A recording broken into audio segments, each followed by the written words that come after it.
안녕하세요. 여름 잘 보내고 계시나요? 청년 여러분, 또 청소년 여러분, 여러분들 만나게 돼서 너무나 반가워요. 저는 인터서브 선교의 대표로 일하고 있는 조샘 선교사입니다. 저는 선교사이고요. 중국에서도 일했었고 또 북한에서도 일을 했었습니다. 오늘 여러분들하고 나눌 주제는 보냄받음, 센트라고 하는 주제로 여러분들하고 좀 나누려고 합니다. 제가 처음 선교사 나갔을 때 사진 하나 보여드릴까요? 이 사진은요. 제가 35, 또 제 아내가 33, 우리 애들이 3살, 4살 때 처음 어, 그 연변과기대, 중국에 있는 연변과기대에 선교사로 나갔을 때 찍은 사진입니다. 첫 번째 그 겨울을 보낼 때 찍은 사진이죠. 저는 그곳에서 경영학과 교수로 일을 했었고요. 또 이후에는 북한에 대학 짓는 일에 7년 동안 관여를 했었습니다. 지금은 한국에 살고 있고요. 인터서브라고 하는 단체의 대표로서 일을 하고 있습니다. 제가 속한 인터서브라고 하는 단체는 1852년, 굉장히 오래된 단체예요. 시작했고요. 아랍과 아시아의 어려운 사람들에게 복음을 나누는 일을 하고 있고, 전 세계에 한 20여 개국에서 파송된 선교사들 1000여 명이 복음을 증거하고 있습니다. 다양한 직업을 갖고 있고요. 저는 경영학과 교수로 일을 했었고, 다른 사람들은 의사로, 간호사로, 비즈니스맨으로, 또 선생으로 다양한 직업을 갖고 일하고 있습니다. 오늘 제가 여러분들하고 나누려고 하는 내용은 얘기 세 가지를 여러분들하고 나누려고 그래요. 근데 이제 얘기 세 가지가 다 다른 듯이 보이지만 실제로는 비슷하게 다 연결이 돼 있어요. 여러분들에게 부탁드리는 것은 두 가지 질문을 한번 생각해 보세요. 어떤 질문이냐면, 하나는 우리는 무엇 때문에, 인간들은 무엇 때문에 지금 여기 있나? 굉장히 거대한 질문이에요. 또 한 가지 질문은, 나는 무엇 때문에 여기 지금 이 한국 땅에 있을까?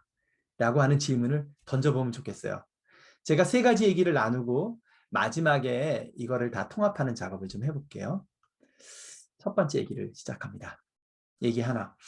선교사가 비즈니스를 한다? 비즈니스하는 선교사 얘기를 좀 해볼게요. 어, 제 친구들인데요. 뉴질랜드 사람들이에요. 캐리 힐튼, 애니 힐튼이라고 하는 분들인데 2004년부터 인도 콜카타라고 인도의 북동부죠. 가장 끝에 있는 굉장히 크고 전통적으로 오래된 도시예요. 그곳에서 비즈니스를 하고 있어요. 어떤 비즈니스를 하고 있냐 하면 이 친구들은 이제 그곳에 그 콜카타라는 도시는 굉장히 큰 도시인데 거기에 약 10,000여 명가량의 여성들이 사창가, 몸을 팔면서 사는 그런 사창가가 있어요. 그곳에 있는 여성들을 돕고 그 여성들을 고용해서 일을 하고 있어요. 이런 식의 이제 재봉을 하고 있고요. 재봉으로 일을 하고 있고 직업을 줘서 그 사람들이 자기 가족을 돌볼 수 있도록 하죠. 이 여성들은 대개는 어렸을 때 팔린 여성들이에요. 인도 콜카타는 큰 도시지만 주변에는 그 방글라 사람들이 살고 있는 농촌 지역이 있습니다. 근데 굉장히 많은 아이들을 낳죠. 이제 보건교육이나 이런 게 안 돼 있으니까요. 애들을 10명, 12명 그렇게 낳고 직업은 없고 그렇기 때문에 가정이 경제적으로 살기가 굉장히 어려워요. 그러다 보니까 부모들 중에 자기 애들을 그런 유학에다 파는 거죠. 팔고 그 돈을 그 여성들이 딸들이 버는 돈을 가지고 가족을 먹여 살리는 일들을 하고 있는 거죠. 근데 그 삶이 얼마나 비참하겠어요. 그래서 이 여성들을 그 유학에서 사창가에서 꺼내는 것도 중요하지만 꺼낸 다음에 직업이 없을 경우에 이 여성들이 가족들을 먹여 살릴 수가 없어요. 그래서 그 일을 돕기 위해서 이 친구들이 이 일을 시작을 한 거죠. 지금은 약 340명가량의 여성들이 그곳에서 일을 하고 있어요. 이 여성들은 굉장히 그 어려운 트라우마를 겪었던 여성들이죠. 어렸을 때 부모한테 팔렸으니까요. 그렇지만 이 친구들이 많이 회복이 되고 있죠. 전 세계에서 온 자원봉사자들이 그들을 돕고 이 일을 같이 하면서 자신들이 직접 돈을 벌어서 몸을 파는 게 아니라 자기도 살고 자기 가족을 유지하는 일들을 할 때에 이 여성들의 자아상이 회복이 되는 거예요. 그래서 최근에 어떤 소식도 들었냐 하면 이 여성들이 주로 하는 일은 재봉을 해가지고 티셔츠를 만들어요. 또 와인백을 만들기도 하는데 그런 걸 전 세계에 이제 팔고 있죠. 그런데 최근에 어떤 소식을 들었냐 하면 캐리한테 어떤 얘기를 들었었냐 하면 다음 사진 하나 보여드릴게요. 이 사진은 이 친구들이랑 이 부부인데요. 몇 년 전에 이제 호주 시드니에서 만나가지고 같이 찍은 사진이에요. 제가 좀 플렉스를 합니다. 저랑 가까운 친구들이에요. 그런데 이 친구들이 이런 일을 하면서 몇 년 전에 저한테 아주 굉장히 놀라운 소식을 전해왔는데 거기서 이제 일하던 여성 하나가 시골에 있던 집, 부모님이 유산을 물려준 거예요. 근데 그전엔 별로 가치가 없었던 땅이었는데 도시화가 일어나면서 그 땅값이 올라간 거예요. 근데 그 땅을 다 팔아서 이 친구들한테 갖고 왔어요. 그래서 이 돈으로 공장을 좀 지어달라고, 이런 공장을 우리 고향에 지어줘서 이런 일이 더 이상 생기지 않게 해달라고 요청을 한 거예요. 참 놀라운 변화죠. 보통 사람들도 이런 일을 하기는 쉽지 않아요. 그러나 건강한 직장에서 건강한 사람들하고 일을 할 때에 사람들이 굉장히 많이 회복될 수 있습니다.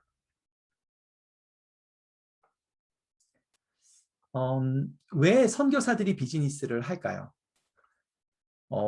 여러 가지 이유들이 있을 수 있어요. 여러 가지 이유들이 있을 수 있지만 뭐 예를 들면 아까 말한 대로 사람들에게 실제적인 도움을 주기 위해서, 직업을 주기 위해서 일하는 면도 있어요. 그것도 굉장히 중요합니다. 굉장히 중요해요.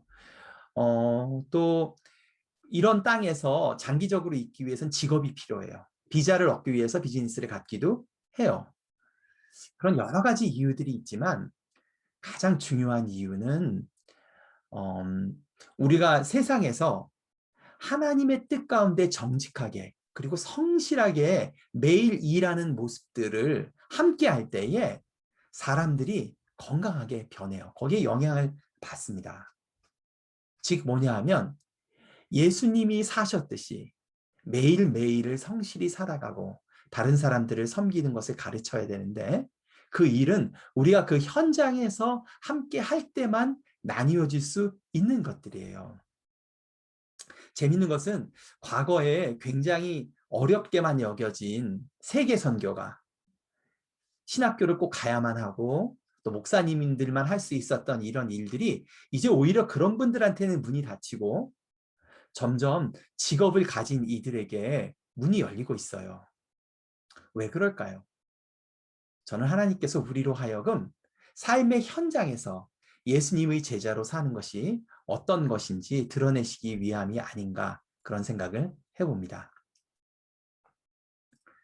저희 인터서브는 교회랑 지역교회랑 협력을 해서 온트랙이라고 하는 프로그램을 하고 있어요. 이건 뭐냐 하면 청년들이 대학교를 다니면서 또는 직장 이후에 6개월 또는 짧게는 2개월, 길게는 2년까지 실제로 선교지에 있는 직장에 인턴으로 들어가 보는 거예요. 아니면 거기에 있는 현지에 있는 학교에 가서 언어를 배우면서 이런 직업을 가진 선교사들이 어떻게 일하는가를 직접 보는 거죠. 그럼 나중에 이력서에 스펙도 쌓이거니와 실제로 이렇게 복음이 삶을 통해서 직업을 통해서 증거될 수 있구나 하는 것을 깨닫게 돼요. 제 아들도 대학 다니다가 중간에 좀 힘든 시기가 있었는데 아까 말한 캐리 힐튼이 있는 프리셋에 가서 한 달 동안 일했어요.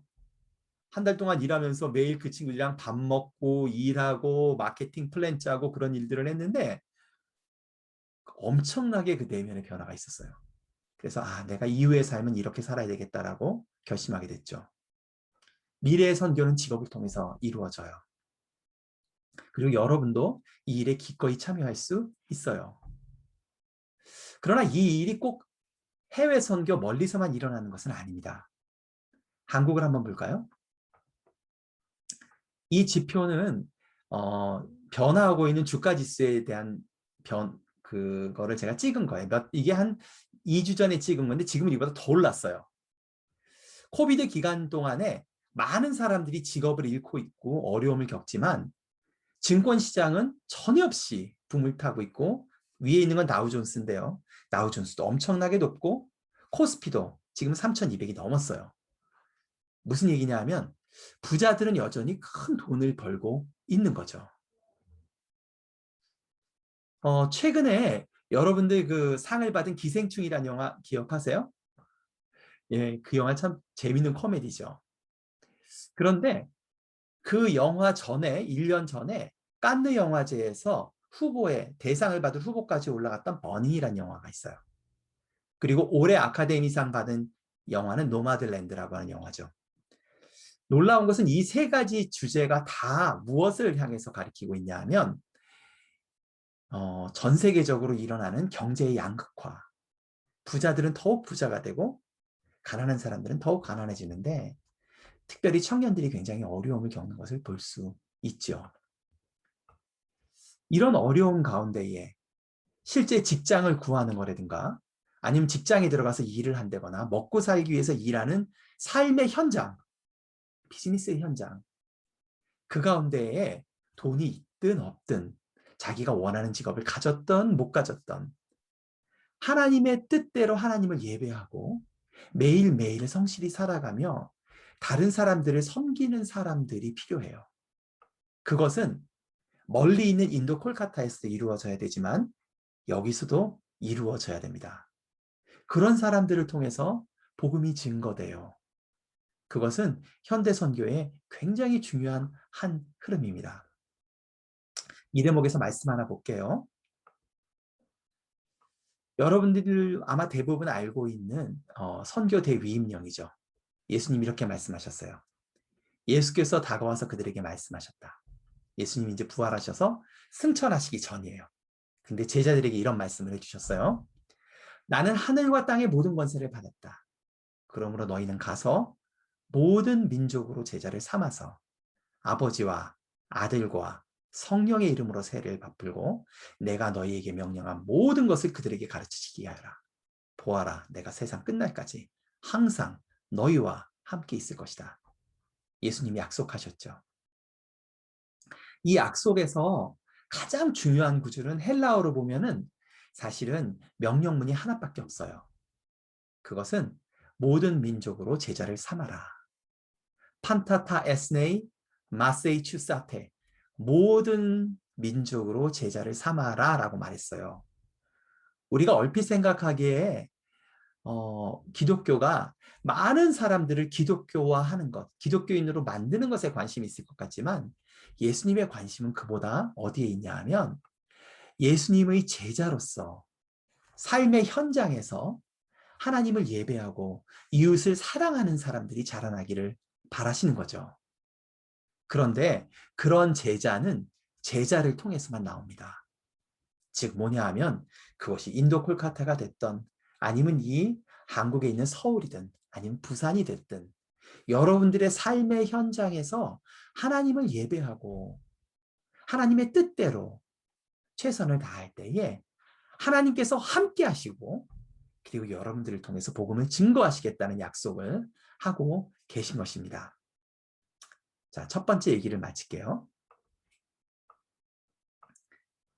여러분들이 첫 번째 얘기 들으면 어떤 생각을 했습니까? 놀랍죠? 하나님께서는 지금 이 시대에는 특별한 사람들을 쓰시는 것이 아니라 나의 일상, 내가 공부하는 것들, 내가 직장 잡으려고 애를 쓰는 것들, 또 직장에서 겪는 좋은 경험, 나쁜 경험, 이 모든 일들 가운데 하나님께서 우리를 제자로 만들어 가세요. 예수님의 제자로, 예수님을 따라서 하나님을 사랑하고 이웃을 섬기는 자로 만들어 가십니다. 그리고 그 삶의 현장에서 우리가 예수님의 제자로 살아갈 때에 그것 자체가 복음의 증거가 됩니다. 그리고 다른 사람들을 제자로 삼는 일에 이끌 수가 있습니다. 첫 번째 얘기예요. 이제 두 번째 얘기를 여러분들하고 나눠볼까 해요. 참 이 코비드라는 게 정말 지긋지긋하죠. 저는 백신을 맞기는 했습니다만 여러분 백신 맞으셨어요? 청년들 중에는 아직 맞지 않으신 분들이 굉장히 많죠. 곧 고3들은 맞을 거라는 그런 얘기들이 있는데 정말 고생들 많으셨어요. 학교에도 못 가고 대학에도 못 가고 전부 집에만 있는 지난 1년 반의 시간을 보냈죠. 저는 원래 출장이 굉장히 많아요. 1년에 한 3달, 4달을 해외에 나가 있는데 그게 너무너무 힘들었는데 지난 1년 반 동안은 전혀 비행기를 타지 못했어요. 그러니까 또 비행기가 타고 싶더라고요. 한국도 이 코비드 확진자 때문에 어려움을 겪는 분들이 적지 않지만 저희 선교사들이 일하고 있는 아랍하고 아시아 지역에는 정말 많은 사람들이 걸렸어요. 저희 선교사들 중에도 한 10가정 정도가 걸렸고요. 또 저랑 가까운 브라질 대표라든가 아니면 네덜란드 대표라든가 인도 대표는 자기 가족들이 죽었어요. 참 큰 재난이죠. 큰 어려움이에요. 그러나 이러한 코비드가 꼭 나쁜 것 아닐까요? 한번 다르게 한번 생각해 봅시다. 이 도표를 한번 보세요. 이 도표가 뭘까요? 이 도표는 공기 중에 인간들이 배출하고 있는 CO2를 갖다가 기가톤으로 재은 거예요. 기가톤이면 1000톤이죠. 1000톤으로 잰 건데 산업혁명이 있었던 20세기 초반부터 인간들은 계속해서 연료를 쓰면서 계속 증가해 왔죠. 한 번도 중단된 적이 없었어요. 중간에 잠깐 멈췄던 시기들은 전쟁이 있었던 시기들입니다. 그런데 역사상 처음으로 떨어지는 시기가 생겼어요. 언제죠? 지난 1년 반 동안입니다. 인간들은 힘들었지만 자연이 망가지는 것을 막는 데는 코비드가 굉장히 유효한 도구가 됐던 거예요. 이 사진을 한번 보세요. 이 사진은 영국 웨일즈의 작년 2월쯤 찍은 사진인데 영국은 굉장히 오랫동안 락다운을 했거든요. 사람들이 거리에 나오지 않고 몇 달씩 있으니까요. 동물들이 바깥에 나오기 시작했어요. 그 전까지만 해도 많은 사람들은 동물들은 낮에는 안 움직이고 밤에만 움직인다 그런 소리들을 했었거든요. 근데 알고 보니까 그게 아니고 인간들 때문에 낮에 많이 못 나온 거죠. 환경의 문제는 여러 가지 면들이 있어요. 물의 오염 문제, 또 기후 온난화, 그리고 생물 다양성이 줄어들고 있는 것들, 또 플라스틱의 문제들, 환경 호르몬 얘기들 여러 가지 것들이 있지만 생물 다양성이 없어지는 것들이 사실은 근본적인 이유이기도 해요. 이번 코비드 같은 경우 생겼던 이유도 인간들이 계속 그 동물들이 살고 있는 서식지들을 뺏었기 때문에 생긴 일이라고 많은 사람들은 생각하고 있습니다. 그래서 박쥐에게만 있어야 되는 것들이 우리에게 옮겨진 거죠. 이 일들은 엄밀히 말하면 처음 있는 일은 아니었어요. 벌써 20년 넘는 기간 동안에 이 코로나 계열의 바이러스들이 인간들에게 퍼지기 시작했는데 어떤 경우에는 천상갑을 통해서, 어떤 경우에는 낙타를 통해서, 어떤 경우에는 박쥐를 통해서 이렇게 전파가 되고 있는 거예요. 그 이유는 인간들이 너무 지나치게 개발을 함으로써 동물들이 살고 있는 서식지를 침범하기 때문에 이런 일들이 생기는 거죠. 코비드 이후에 이것에 대해서 인간들이 반성할 수 있을까요? 문제는 생각보다 더 심각합니다. 여러분들 이 지도는요, 러시아의 지도입니다. 러시아의 이 북부 지역을 우리는 뭐라고 그러냐면 시베리아 지역이라고 부릅니다. 타이가라고 하는 그런 숲들이 형성돼 있죠.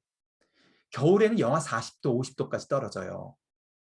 여름에는 영상으로 올라오긴 하지만 영상이라도 그렇게 높은 온도는 아니에요. 그래서 겨울 동안 얼어있던 물들이 그 얼음들이 녹으면서 늪지대로 원래는 변합니다. 그래서 습기가 굉장히 많고 그때의 이제 숲들이 급격히 자라게 되죠. 그 여름 동안, 짧은 여름 동안. 그런데 올해 여름에는 어떤 일들이 생기고 있죠? 이 빨갛게 표시한 것들은 산불들이에요. 산불들이 정신없이 번지고 있습니다. 이거 정말 이상한 일이에요. 기억나세요? 작년 호주에서 엄청난 산불이 있었던 거. 그리고 올해 봄에 미국 서부에서 엄청난 산불들이 있었죠. 그리고 서부 지역의 고열로 인해서 많은 사람들이 죽었어요. 그리고 이제 시베리아까지 불타고 있습니다. 그럼 어떤 일이 발생할까요? 지구는 하나님께서 지구를 만드셨을 때 자연적으로 회복 능력이 있어요. 지금 인간들이 배출한 이 CO2 가스 때문에 메탄가스, CO2 가스 때문에 0.5도가 더 올라가는 건 지금으로선 피할 수가 없어요. 그러나 우리가 이것을 줄이지 않고 0.5도가 더 올라간다면 어떤 일이 생기냐 하면은 앞으로 이런 재난이 늘 발생할 뿐만 아니라 회복이 불가능합니다. 지구 자정 능력을 잃어버리게 돼요. 앞으로 0.5도가 생기면요. 0.5도가 올라가는 건 피할 수가 없는데 그러면 이런 산불들, 자연재해들은 계속 발생해요. 그래도 우리가 더 늘리지만 않는다면 자연이 서서히 자신을 회복할 수 있는 능력이 아직까지는 있어요.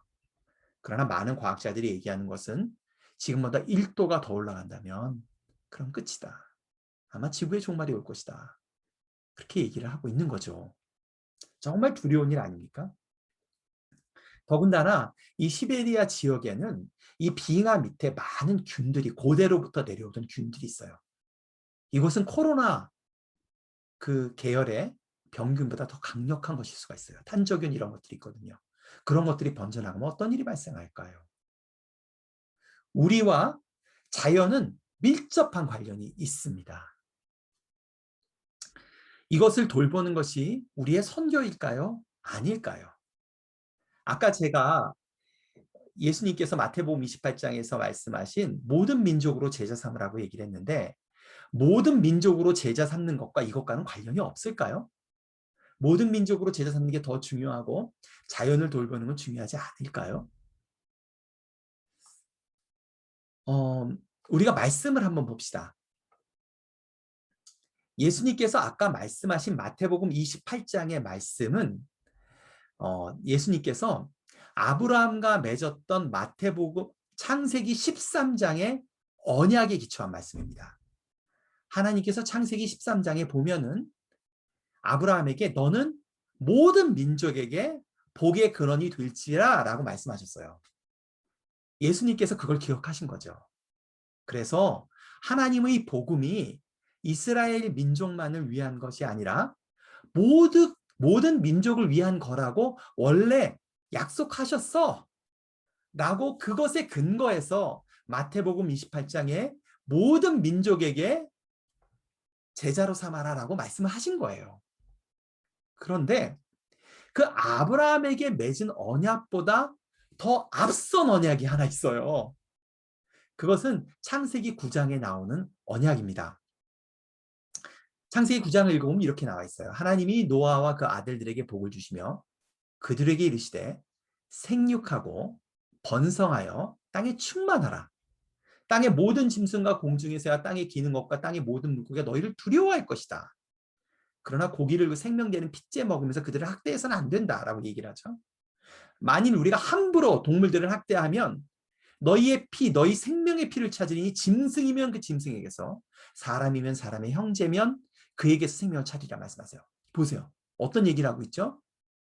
하나님께서 우리에게 생육하고 번성해서 땅이 충만하래요. 왜 땅이 충만하죠? 그 창세기 9장의 언약은 창세기 1장의 약속과 관련이 있어요. 거기에 뭐라고 되어 있죠? 하나님이 그들에게 복을 주시며 그들에게 이르시되 생육하고 번성하여 땅에 충만하고 땅을 정복하고 바다의 물고기와 하늘의 새와 모든 생물을 다스리라 라고 얘기하고 계세요. 다스리라고 하셨어요. 이 명령을 지금 노아에게 언약으로 말씀하고 계신 거죠. 하나님께서 인간들을 처음 만드시고 주셨던 명령과 약속은 하나님의 선하심과 의로우심을 따라서 인간 문화를 만들어 갈 뿐만 아니라 지구의 모든 생물들을 건강하게 다스리라라고 말씀하셨던 거예요. 그래서 아담과 이브가 어떤 일을 하죠? 처음에 동물들의 이름을 지어요. 그 쉬운 일 아닙니다. 그러나 그들을 쫓아다니고 이름을 짓다 보면 사랑하게 되겠죠. 이 생태를 돌보고 자연을 돌보는 것이, 이 지구 전체를 돌보는 것이 원래 우리들에게 처음 주셨던 명령이고 언약이에요. 창세기 9장에서 이런 얘기를 하죠. 내가 내 언약을 너희와 너희 후손과 너희에게 함께한 모든 생물, 곧 너희와 함께한 새와 가축과 땅의 모든 생물에게 세우리니. 와, 이 언약이 누구와 맺은 언약입니까? 인간하고만 맺은 언약이 아니에요. 누구하고 맺었죠?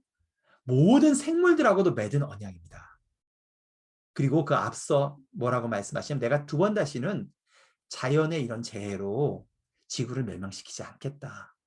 그리고 자연의 건강한 사시사철의 순환이 있게 하겠다라고 하나님이 약속하셨어요. 우리가 지구를 더 파괴하지만 않는다면 하나님 이걸 회복시키세요. 그러나 우리가 계속해서 이 처음 맺은 언약을 기억하지 못한다면, 그래서 이 지구를 파괴한다면 그것은 하나님께 순종하는 일이 아니에요. 자, 이분은 제 친구인데요. 어떤 일을 하고 있냐 하면은 양평에서 유기농을 짓고 있어요. 유기농으로 딸기를 만들고 있죠. 그래서 거름을 만들고 퇴비를 만들어서 건강하게 딸기밭을 만들어요. 지금 이 자매의 뒤에 보이는 이 고랑은 몇십 년에 걸쳐가지고 퇴비로 만든 고랑이에요. 부모님 때부터 이걸 애써서 만든 거죠. 왜?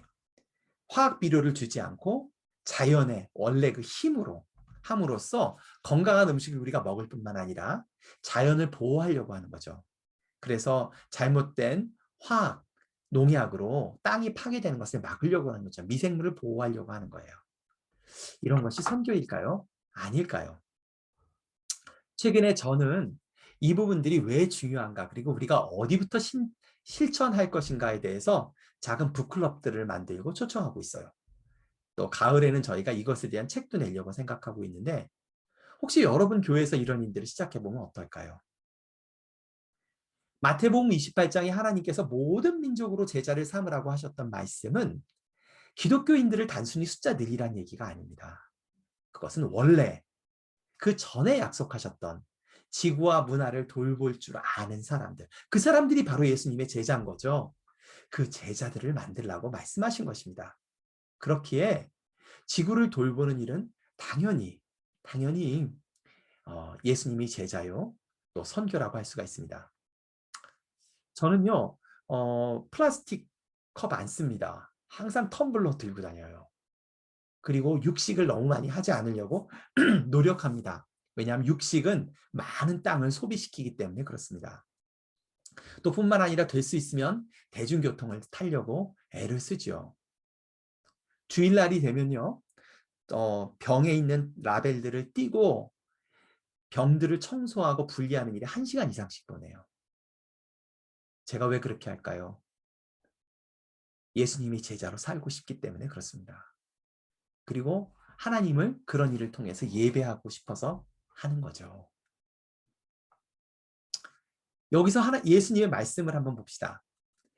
예수님께서 그의 공생애를 시작하셨을 때 처음 복음을 전하실 때 복음에 대해서 말씀하셨어요. 이 복음의 내용은 이렇습니다. 때가 찼고 하나님의 나라가 가까이 왔으니. 예수님이 어떤 얘기를 하고 계신 거냐면요, 여기서 하나님의 나라, 해 바실레이아 투세우, 하나님의 나라는 죽어서 가고 있는 극락이 아니에요. 성경은 그런 걸 얘기하지 않습니다. 그것이 아니라 하나님의 통치를 말합니다. 그 통치는 인간들에게만 있는 것이 아니라 지구 전체와 우주 가운데 가득합니다. 그런데 그 하나님의 통치가 누구로부터 해서 이루어지죠? 예수님으로부터 시작되었습니다. 그래서 뭐라 그래요? 하나님의 나라가 가까이 왔다. 이미 왔다라고 얘기합니다. 이 헬라어 해 바실레아 투세오, 하나님의 나라가 가까이 왔다. 엥기켄이라고 하는 말은 영어로 현재 분사예요. 이미 왔다라는 것입니다. 우리가 복음을 증거한다는 것은 무엇을 말해요? 하나님의 통치가 모든 삶의 영역에 있어서 지구의 모든 것에 예술과 문화와 정치와 경제와 자연 가운데 있다라는 것을 믿는 거예요. 실제는 믿기 어렵죠. 왜? 현실은 그렇지 않으니까요. 그럼에도 불구하고 우리가 기도할 때에 눈에 보이는 것이 다가 아니라 하나님의 통치가 이곳에 이미 시작되었고 있어야만 하는구나 라고 해서 실천하게 되죠. 그것이 바로 그 소식을 전하는 것이 복음의 증거요, 선교라고 할 수 있습니다. 자, 두 번째 얘기 마칠게요. 무엇이 선교인가요? 선교는 하나님 나라의 소식을 전하는 것입니다. 그 하나님의 통치는 굉장히 다양해요. 굉장히 다양합니다. 타민족에게 복음을 전하는 것만 있는 것이 아니에요. 자연을 돌보는 일도 하나님 나라의 통치를 믿으면서 한다면 그것이 복음의 증거요, 선교가 됩니다. 경제적인 활동도 마찬가지입니다. 일하는 것도 그래요. 공부하는 것도 그렇습니다. 굉장히 다양한 형태의 복음의 증거가 있을 수가 있어요. 선교적 상상력을 가져봅시다. 당신의 선교는 무엇입니까? 하나님은 당신에게 무엇을 관심 있게 하셨나요? 두 번째 얘기에서 여러분들이 생각해야 될 대목입니다. 사랑하는 청년들, 이제 마지막 세 번째 얘기를 좀 나눠볼까 그래요. 이 얘기는 노래에 관한 얘기입니다. 혹시 이분 보신 적 있으세요? 아마 여러분 때는 많이 모를 수도 있겠는데 찬양으로는 아마 알 거예요. 이 땅의 황무함을 보소서 우리 보좌 앞에 모였네. 오직 의인은 믿음으로 말미암아 살리라. 참 수많은 주옥 같은 찬양을 만들었죠. 원래 이 고용원 선교사님은 대학에서는 건축학을 공부했던 건축학도였는데 자신이 찬양의 은사가 있는 것을 알게 됐어요. 그래서 90년대 초반부터 중반까지 굉장히 아름다운 노래들을 많이 지었는데 이분이 특별히 그 통일과 평화와 부흥에 대한 노래들을 굉장히 많이 지었었어요. 2000년까지도 굉장히 잘 나가고 수많은 판을 팔았고 특별히 2007년, 2008년에는 한국교회의 부흥을 노래하는 마음으로 수많은 곡들을 지었습니다. 그런데 어느 날 이분에게 어떤 변화가 있게 됐어요. 그것은 뭐냐면 이분 안에 새로운 선교적 상상력이 들어오게 됐어요. 자, 내가 두 번째 스토리 얘기할 때 선교적 상상력 얘기했죠. 우리가 미전도 종족에게 복음을 전하는 작은 복음이 아니라 하나님 나라라고 하는 하나님의 통치를 생각할 때에 우리의 상상력이 생긴다고. 이분도 그런 상상력이 생겨난 거예요. 어떤 생각이 생겨났냐 하면 한국의 한반도의 평화와 그리고 남북한의 통일을 꿈꾼다면 그 노래를 굳이 기독교인들이 부르는 찬양으로만 해야 될까? 종교적인 걸 빼면 비기독교인들도 같이 부를 수 있지 않을까? 이 좋은 일을, 이 하나님이 기뻐하시는 일을. 또 남한 사람만 이 노래를 부를 필요가 있을까? 혹시 이 노래를 CD로 북한의 장마당에 가서 북한 사람들도 부를 수 있는 노래, 너무 남한 옹호적이지 않는 노래라면 통일에 관한 건 북한 사람들 좋아하거든요. 그래서 그런 노래를 만들기로 그 마음에 작정하게 됩니다. 그리고 하나님께서 이 마음을 주셨다고 확신하게 되었죠. 그리고 나서 이분이 과연 그런 판을 만드셨어요. 하나의 코리아라는 판을 만들었고 거기에는 유명한 가수들 인순이라든가 또는 전인권 씨라든가 소향이라든가 수많은 그런 가수들이 참여하게 됩니다. 이게 굉장히 어려운 작업이었어요. 왜냐하면 이분들은 유명 가수이기 때문에 엔터테인먼트 회사에 다 소속돼 있죠. 근데 그냥 무료로 할 수가 없는 거예요. 이분들은 원하더라도. 그래서 굉장히 많은 재원이 필요했어요. 그리고 이것을 분명히 해야 되겠다는 마음을 갖게 된 거죠. 그래서 이 일을 하기 위해서 펀드레이징하라고 사람들에게 도움을 요청하기 시작했는데 큰 어려움에 봉착하게 됐어요. 이런 질문들이 던져지는 거죠. 비기독교인들을 위해서 작곡하는 게 하나님의 일이야? 평화를 위해서 일하는 것이 선교야? 그게 복음의 증거가 돼? 이런 질문들이 막 던져진 거예요. 본인 스스로도 과연 이것이 맞는가 고민하게 되었죠. 여러분은 어떻게 생각하세요? 이런 것이 선교란 생각이 드세요? 이런 게 복음의 증거가 될까요? 어떻게 생각하시나요? 저는 젊은 시절에 한국을 떠났고 유학생으로 또 선교사로 굉장히 오랜 기간 한국을 떠나 있었어요. 5년 전에 한국의 인터서브의 대표로 들어오게 되면서 한국 사회를 보게 됐죠. 지난 5년 동안은 굉장히 위험한 시기였어요. 남과 북의 대립이 너무나 첨예화돼서 전쟁까지 갈 만한 그런 상황들이 계속 발생했었습니다. 그리고 이것을 자세히 들여다보니 우리가 어, 그 70년 전에 남북이 분단될 때, 80년 전에 남북이 분단될 때 그랬듯이 어, 지금도 남북한이 하고자 하더라도 이 열방의 이해관계가 이 모든 것과 얽혀져 있다는 것을 알게 되었습니다. 특별히 중국과 미국의 패권 경쟁이 정면으로 부딪히는 곳이 바로 한반도인 거예요. 이 사진은 작년 코비드가 이제 막 발생하기 시작할 때 사진입니다. 작년 5월까지만 해도 이 세 사람이 계속해서 대통령과 수상을 할 거라고 모두 다 예견했어요. 지지율이 굉장히 높았었거든요. 그러나 저는 하나님, 이 열방의 질서, 한반도를 둘러싼 열방의 질서에 변화가 있으면 좋겠습니다라고 기도하고 있었어요.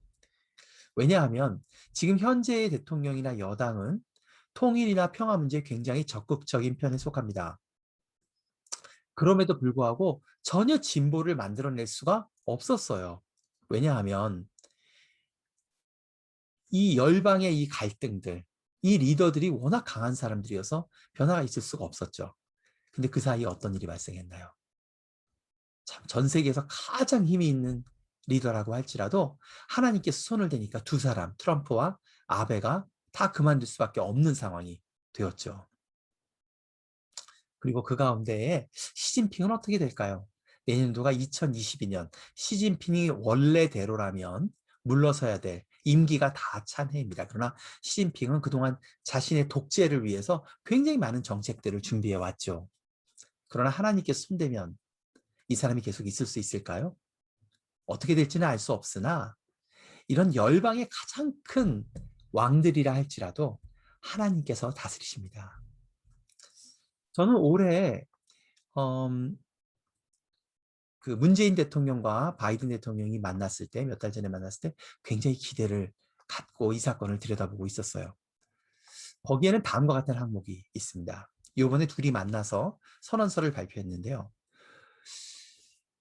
가장 위에 적혀 있는 내용이 우리는 북한을 포함한 국제사회가 유한 안보리의 관련 결의를 완전히 이행할 것을 촉구하였다.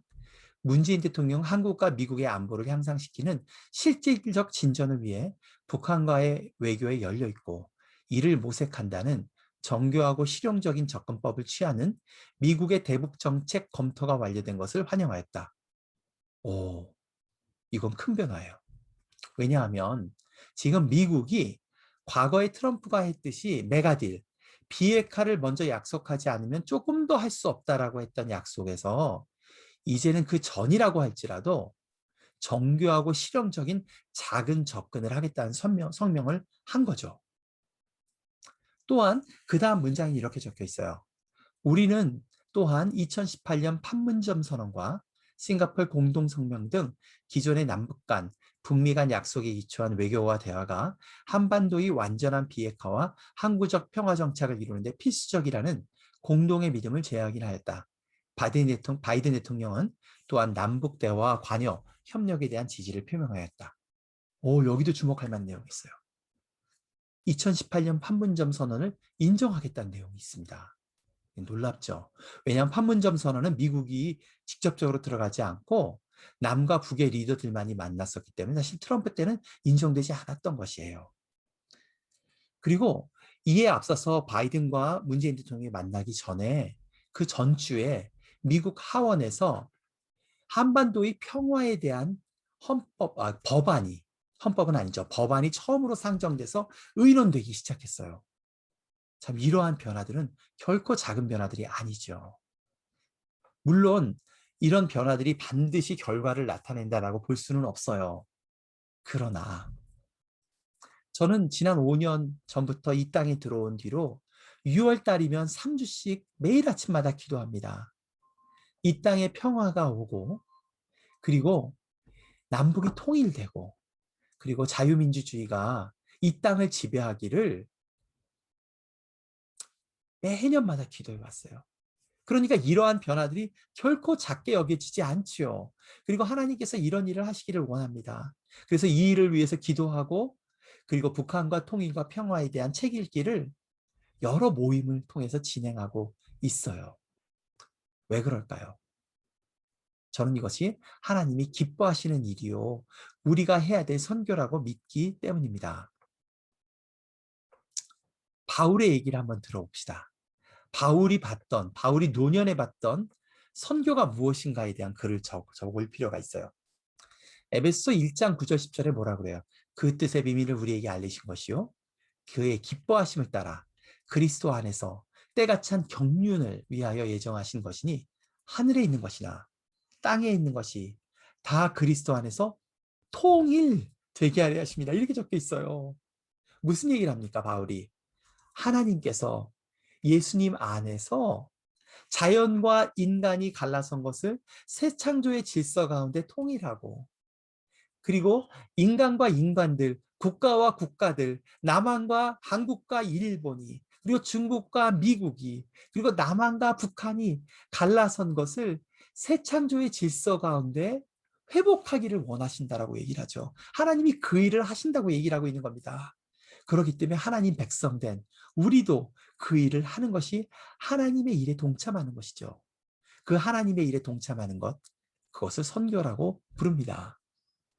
또한 골로새서에는 어떻게 얘기를 합니까? 아버지께서는 모든 충만으로 예수 안에 거하게 하시고 그의 십자가의 피로 화평을 이루사 만물 곧 땅에 있는 것들이 나 하늘에 있는 것들이 그로 말미암아 자기와 화목하게 되기를 기뻐하신다라고 얘기하고 있어요. 무슨 얘기를 하죠? 화목, reconciliation, 화해를 얘기하고 있는 것입니다. 즉 자연과 하나님과 어긋난 것이, 인간과 하나님이 어긋난 것이, 그리고 남과 북이 갈린 것이, 일본과 한국이 깨진 것이 화해되고 하나님과 화해되고 서로 안에서 화해되기를 하나님 원하시고 하나님 그 일을 하신다. 그리고 예수 그리스도께서 그 일을 위해서 오셨다라고 얘기하고 있는 거예요. 보세요. 바울이 생각하는 선교가 얼마나 더 넓고 깊습니까? 그렇게 우리가 이 일을 하는 것이 마땅하지요. 자, 우리가 이제 이 하나님의 놀라운 경륜, 하나님의 큰 계획, 하나님의 선교를 알 때에 우리도 참여하고 싶어지죠. 어떻게 참여할 수 있을까요? 상상력을 통해서 참여할 수 있습니다. 복음이 세상 전체를 위한 것이라는 것을 알 때에 우리는 우리의 모습으로 그리고 그전에 하지 않았던 새로운 상상력으로 할 수 있죠. 그것이 바로 노래예요. 이분한테는 노래였어요. 세상에서 부를 노래, 하나님의 노래, 하나님의 화평의 노래, 하나님의 새 창조의 노래를 부르는 거죠. 마찬가지로 여러분도 이 하나님의 크신 계획을 알게 되면 상상력이 생겨요. 그리고 나의 은사, 내가 가진 조그만 것을 통해서 그 일에 동참하기를 원하죠. 여러분의 은사, 여러분의 노래는 무엇입니까? 제가 지금까지 세 가지 스토리 얘기를 다뤘는데요. 이제 결론을 얘기하고 마치려고 합니다. 보냄받음. 우리가 선교라고 하는 말은 라틴어로 미션입니다. 라틴어로 미시오죠. 이 말은 헬라어로는 어퍼스텔로라고 부릅니다. 그 뜻이 무엇입니까? 보냄 받았다라는 뜻입니다. 자, 우리는 이 세상에 우연히 나온 게 아닙니다. 하나님께서 아무런 계획 없이 우리 한 사람 한 사람을 만드신 게 아니에요. 하나님께서 태초 때부터 생각하셔서 우리를 지금 이 시점의 세상 가운데 보내신 거예요. 거기에는 특별한 목적이 있습니다. 그 목적이 무엇이죠? 우리는 작고 약하고 형편없지만 하나님이 우리를 준비시키시고 회복시키셔서 하나님이 세상을 회복시키시고 화목하는 일에, 화목케 하시는 일에 동참할 수 있는 우리만 할 수 있는 작은 포션들이 있는 겁니다. 우리가 그 의미를 갖고 세상에 태어난 것입니다. 저는 예수께서 제자들과 어떤 일을 하셨을까 생각을 합니다. 이건 이제 그림이죠. 어떤 일을 하셨을까요? 제자들은 그 어려운 환경 가운데 로마라고 하는 제국의 식민지 가나안 갈릴리에서 매일매일 그저 먹고 사는 일만 했던 사람이었을 거예요. 그 가운데 예수께서 그들을 부르십니다. 야, 너희가 헬라어를 못해도, 너희가 영어를 못해도, 네가 특별한 대단한 직업이 있지 않아도 여전히 너희에게는 하나님이 주신 목적이 있단다. 그리고 실제로 제자들과 함께 그 작은 힘으로 함께 모여서 선한 일들을 하기 시작하는 거죠. 그리고 그 얘기들을 나누고 함께 교제를 했습니다. 그것이 바로 예수의 공동체예요. 우리는 세상 사람들과 다릅니다. 성령의 은혜로 인해서 예수 그리스도를 알게 됐어요. 그리고 그 예수 그리스도를 따라 살기로 한 사람들입니다. 그 사람들은 어떤 일을 하죠? 하나님이 통치를 믿으며 내 한 몸만 돌보는 것이 아니라 나 잘 사는 것만 생각하는 것이 아니라 세상을 회복하고 화평케 하시는 하나님의 일에 동참하게 됩니다. 자, 이제 정리해 봅니다. 과거에 우리가 지난 70년, 100년 동안에 우리 개신교가 이해했던 상당수의 복음주의권에 있었던 교회가 이해했던 선교는 이것이었습니다. 미전도 종족, 복음을 듣지 못한 사람들한테 가서 복음을 증거하는 거죠. 그리고 그 땅 가운데 교회를 세우고 예배가 없는 곳에 예배를 있게 하는 것이죠. 물론 그것은 대단히 귀한 일입니다. 저는 평생에 걸쳐서 그 일을 해왔습니다.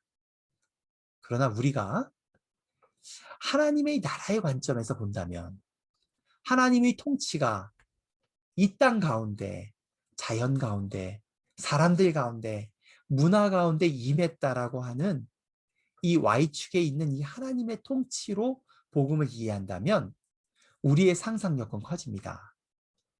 미존도 종족에게만 하나님의 통치가 필요한 것이 아니라 경제, 비즈니스에서도 필요하고 가난의 문제에도 하나님의 통치가 필요하고 자연과 생태에도 하나님의 통치가 필요하고 전쟁이 있는 곳에 통일이 되고 회복되는 것이 필요하고 정신질환이 있고 어려운 사람들에게도 필요하고 모든 영역 가운데에 하나님의 통치가 필요하게 된다는 것을 우리가 알게 되지요.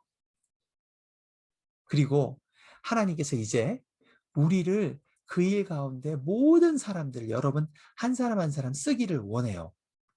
그래서 세라 같은 경우에 X축의 세라라고 하는 사람은 걔는 어렸을 때의 기질이나 또는 자라온 경험이 경제와 비즈니스 거기에 가서 복음을 증거하는 자로 하나님이 부르신 것을 발견하게 돕는 거죠. 샘 같은 경우에는 자연에 관심이 많아요. 주중엔 열심히 일하지만 주말이 되면 자연을 돌보고 회복하고 그리고 그 일을 나누는 일에 시간을 쓰죠. 또 기악 같은 경우에는 미존도 종족의 선교사로 나가게 됩니다. 하나님께서는 이 다양한 하나님의 통치 가운데 일어난 하나님의 나라를 모든 사람들의 삶을 통해서 증거하기를 원하세요. 여러분도 마찬가지입니다. 여러분은 하나님 지금 준비시키고 계신 거예요. 그리고 이미 여러분 가운데 하나님이 일해 오셨어요. 여러분이 특별히 관심이 있는 곳이 있습니다. 여러분이 특별히 아파했던 추억이 있습니다. 그 일을 통해서 하나님이 하나님의 일을 하실 거예요. 생각해 보세요. 예수님의 제자는 베드로하고 요한만 있었던 것이 아닙니다. 삭개오도 있었어요. 삭개오는 예수님을 따라다니면서 하지는 않았지만 제자로서 여리고에서 경제적인 것을 나눴어요. 사마리아 여인, 예수님을 쫓아다니진 않았지만 예수님의 제자로 수가성에서 사마리아 땅에서 복음을 전합니다. 데가볼리의 광인, 자기가 미치고 아픈 적이 있었죠. 그 일을 고향에 가서 그 일을 통해서 예수님을 증거합니다. 니고데모는 종교인으로서 사내들인의 정치가로서 예수님을 돕지요. 다양한 삶이 필요한 것입니다. 자, 이제 정리해 봅시다.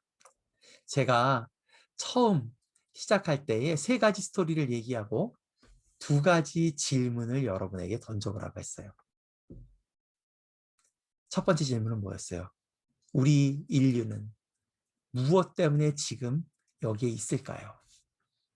그것은 단순히 천국을 가기 위한 고생의 과정으로만 이 땅을 살아가는 것이 아닙니다. 그게 아니라 우리가 이 땅을 살아가는 동안에도 하나님께서 하시는 이 아름답고 선한 일에 동참하는 기쁨을 누리도록, 그래서 그 살아계신 하나님을 만나게 하기 위해서 하나님이 이곳에 보내신 거예요. 자, 제가 두 번째 던진 질문은 무엇입니까? 나는 무엇 때문에 지금 여기에 있습니까? 여러분은 이곳에 있는 것이 단순히 잘 먹고 잘 살다가 죽어 없어지기 위해서 이 땅에 있는 것일까요? 아닙니다.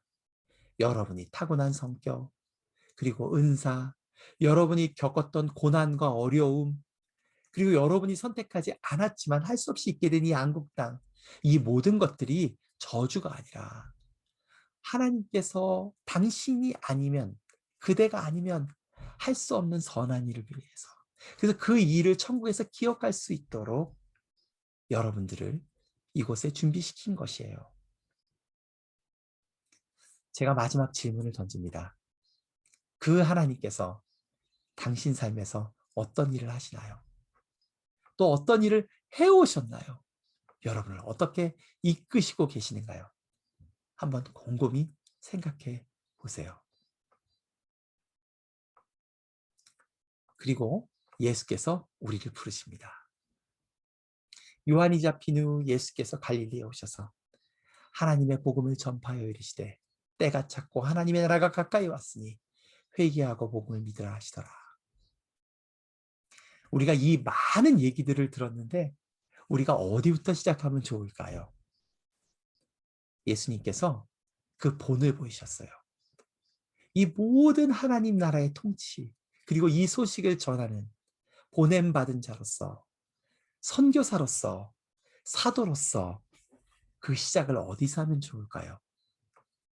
예수님은 갈릴리에서 그 일을 시작하십니다. 갈릴리는 어떤 곳입니까? 갈릴리는 예수님이 태어난 곳이고 예수님이 열심히 노동하셨던 곳이에요.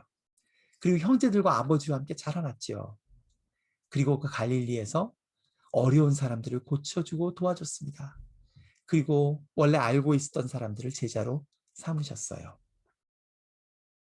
갈릴리에 오셔서 헬라어로 에이스테인 갈릴라얀 이렇게 적혀 있는데요. 여기서 에이스라고 하는 말은 영어로 into, 갈릴리 안으로 깊이 들어갔다는 뜻도 있습니다. 그 얘기는 무엇을 말합니까? 우리가 하나님의 섭리를 다 할 수는 없지만 우리가 지금 있는 갈릴리, 할 수 없이 먹고 살아야 하는, 그리고 할 수 없이 공부해야 되는 그 초라한 곳에서 하나님이 나라를 시작합니다. 그것에서 매일매일 일하는 것, 매일매일 공부하는 것, 기도하는 것, 그리고 어려운 사람들의 친구가 되는 것, 그리고 함께 기도하는 것, 그 일을 통해서 우리를 이 땅에서 보내신 하나님의 목적들을 이루기 시작할 것이고, 여러분 안에 계셔서 일하시는 하나님을 만날 수 있을 것입니다. 이 놀라운 비밀이 여러분 안에 발견되어지기를 주님의 이름으로 축복합니다. 감사합니다.